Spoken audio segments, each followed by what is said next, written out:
Assalamualaikum warahmatullahi wabarakatuh. Bismillahirrahmanirrahim. Alhamdulillahirabbil alamin wassalatu wassalamu ala asyrafil anbiya'i wal mursalin wa ala alihi wa sahbihi ajmain amma ba'du. Kepada para sahabat channel yang kami hormati, semoga jenengan diberikan kesehatan oleh Allah Subhanahu wa taala.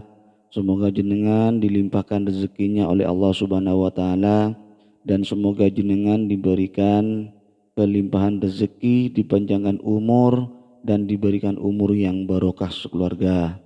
Amin amin Allahumma amin.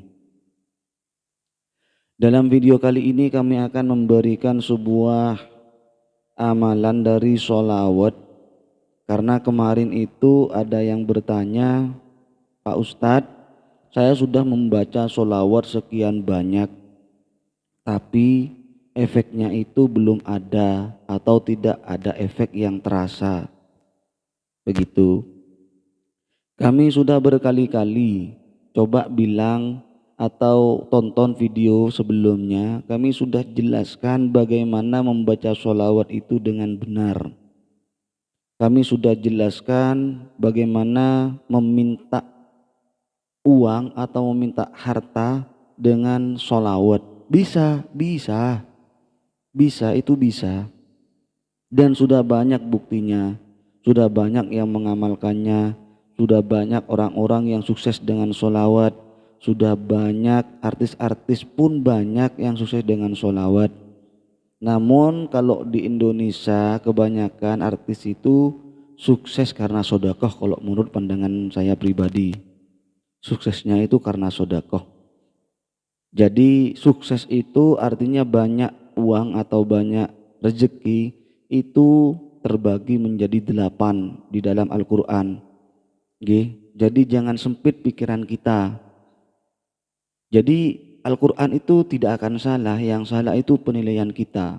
Jadi umpama kita melihat orang yang jarang sholat terus kaya raya, terus jarang ngaji terus kaya raya. Nah, sebenarnya hubungannya harta, benda, uang dan lain-lainnya itu tidak ada hubungannya dengan sholat. Tidak ada hubungannya dengan sholat. Orang kaya, orang kafir pun bisa kaya. Begitu. Orang kafir pun maka bisa kaya, apalagi muslim. Jadi sebenarnya kita mengacu kepada Al-Quran. Karena di dalam Al-Quran itu kaya maupun enggak, banyak uang atau tidak, intinya itu kan banyak rezeki. Kalau banyak rezeki mengalir deras, mengalir terus, nantinya kaya raya. Intinya kan rezeki lancar. Maka disebutkanlah dalam Al-Quran, Al-Quran itu rezeki lancar itu terbagi 8 menurut Al-Quran. Di antaranya orang yang beriman dan bertakwa ada. Di antaranya satu ayat lagi untuk orang-orang yang rajin sedekah ada. Di antaranya lagi orang-orang yang sering menolong orang ada. Jadi ada 8 kalau nggak salah. Nanti itu bisa dikaji lagi. Jadi kita itu akan luas pemahamannya. Tidak menghubungkan sholat atau tidak menghubungkan ibadah hanya satu-satunya jalan kaya raya gitu loh maksudnya. Jadi kalau menghubungkan sholat atau menghubungkan ibadah jalan satu-satunya menuju kelancaran rezeki, maka rusak. Banyak orang yang kerjaannya itu kadang tidak baik bisa jadi kaya raya.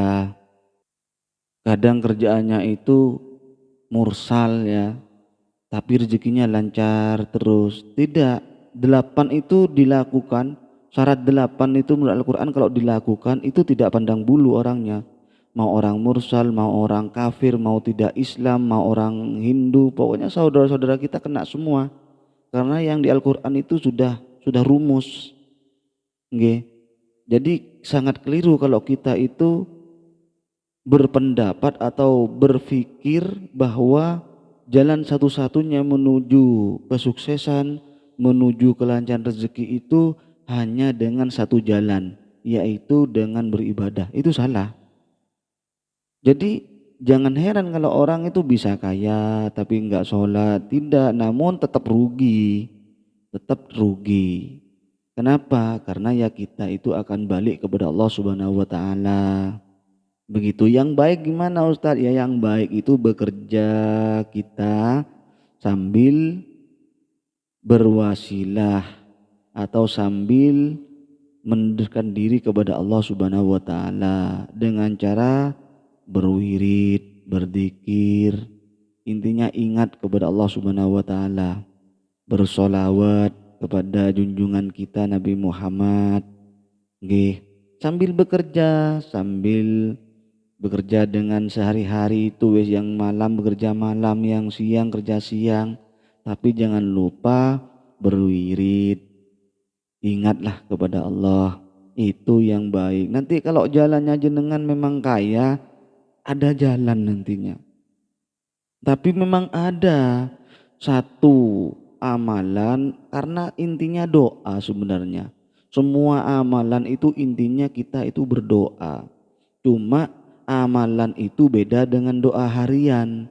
Kalau doa harian kita ya Robbana atina fid dunya hasanah wa fil akhirati hasanah wa qina adzabannar. Itu doa harian. Ketika dibaca dengan sesudah sholat. Ada doa atau disebut wirid, disebut dzikir ya, dari kalangan asma atau dari kalangan hizib. Nah nanti itu intinya itu juga berdoa, namun itu doanya itu berdosis. Jadi mungkin akan lebih cepat lah begitu. Maka ahli wirid itu sangat bagus sekali.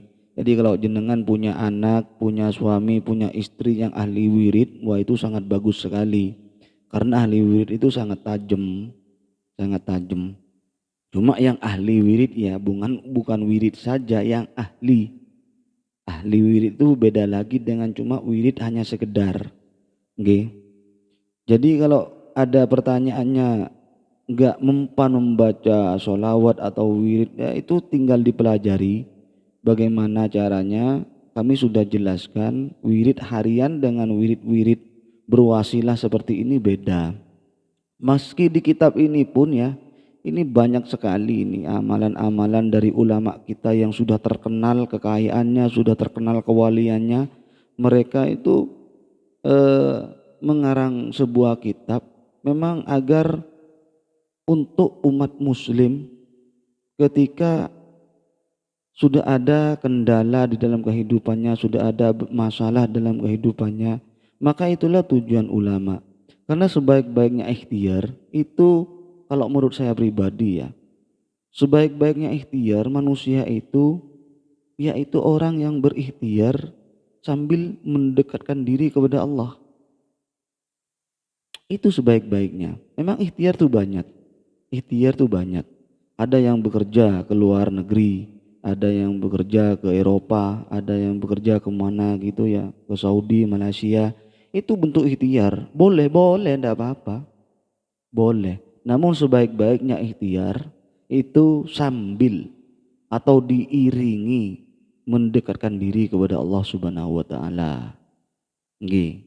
Kami tidak menafikan ndak, yang semuanya orang itu sudah baik, sebuah bagus, bisa berikhtiar ke sana kemari. Sudah bagus daripada pemalas, kan begitu. Nggih. Namun alangkah baiknya kalau kita itu dorong dengan wasilah, dengan zikir, dengan wirid, insyaallah akan lebih bermanfaat, insyaallah akan lebih terasa adem ayem gitu. Nggih. Jadi teman-teman yang bingung kenapa membaca sholawat atau berdoa tidak lekas terkabul, silakan tonton video saya sebelumnya. Insyaallah moga-moga jenengan mengerti, dan ini hanya wacana, dan semoga harapan kami itu bisa bermanfaat bagi kita semua. Amin amin Allahumma amin. Nggih. Cukup sekian, akhiron wabillahi taufiq wal hidayah. Wassalamualaikum warahmatullahi wabarakatuh.